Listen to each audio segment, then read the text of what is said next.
game against the Browns. Now, the undrafted rookie out of the small FCS school has started a game before, but that was because the Steelers had nobody else. This time around, head coach Mike Tomlin said he's expecting Hodges to provide a spark to a team that's trying to hold on to a playoff spot. Now, Hodges has played loose all year, and today in the locker room, he certainly didn't seem any different. As he put it, "I have nothing to lose." Aditi, thanks much. The Pittsburgh Steelers begin the weekend with one of the two wild card spots in the AFC. Bills have the other one. Pats, Ravens, Texans, Chiefs are your division leaders. The in the hunt category, there's the Cleveland Browns, not dead just yet at 5-6. So 5-6 versus 6-5 with James Jones right here. Who you like in this one and why? I like the Browns and why they're a better football team. And the reason why I say that is because the quarterback play. You have two quarterbacks for the Pittsburgh Steelers and Hodges and Rudolph that are just inconsistent. So I don't see them being able to go down the field, put together drive after drive to be able to score points. This Browns defense is going to get after them, make it hard on them, and I don't think they're going to be able to keep up with that Browns offense. So the Browns are going to win this game. They're going to put themselves in better position in the playoff hunt, and the Browns are a scary team.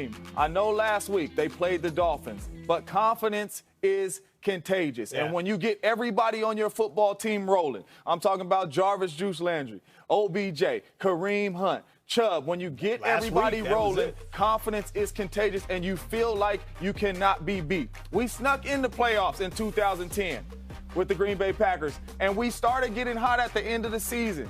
And we were getting off the bus in the playoffs, Scott, saying, whoever we play is in trouble. We were that confident. We didn't care where we were going. We didn't care how we were going to get it done. We were that confident because we started hitting our stride at the right time. The Cleveland Browns are hitting their stride at the right time. Bake.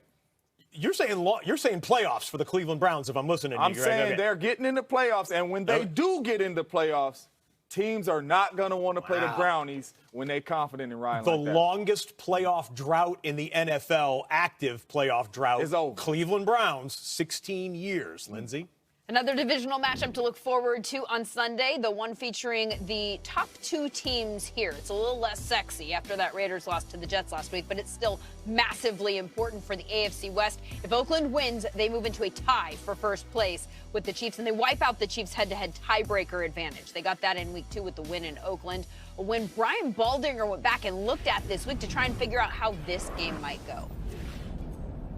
An important AFC West matchup features the Oakland Raiders visiting the Kansas City Chiefs. And in the spotlight is going to be that Chief run defense because they have struggled this year. In fact, in week 2, this is the rematch of when Kansas City visited Oakland. And I want you to watch here that big offensive line of the Oakland Raiders right here, just leaning on Chris Jones, getting some push.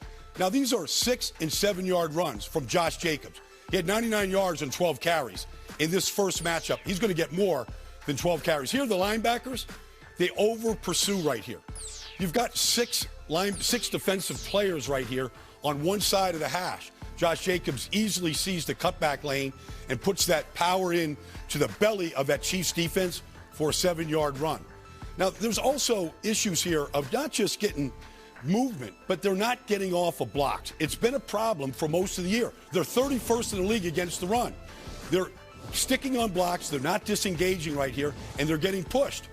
And the Raiders are coming off a miserable performance against the Jets. Josh Jacobs wants to reload here against Kansas City, and this is the biggest run of the year by Josh Jacobs.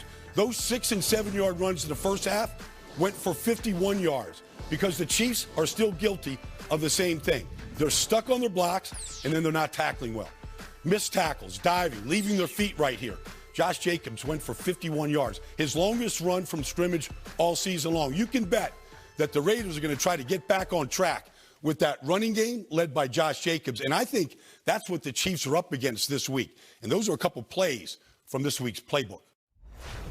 Thank you, Baldy. Chiefs quarterback Patrick Mahomes, second in the Pro Bowl voting so far, with Lamar Jackson at the top of the list. Still time, though, to influence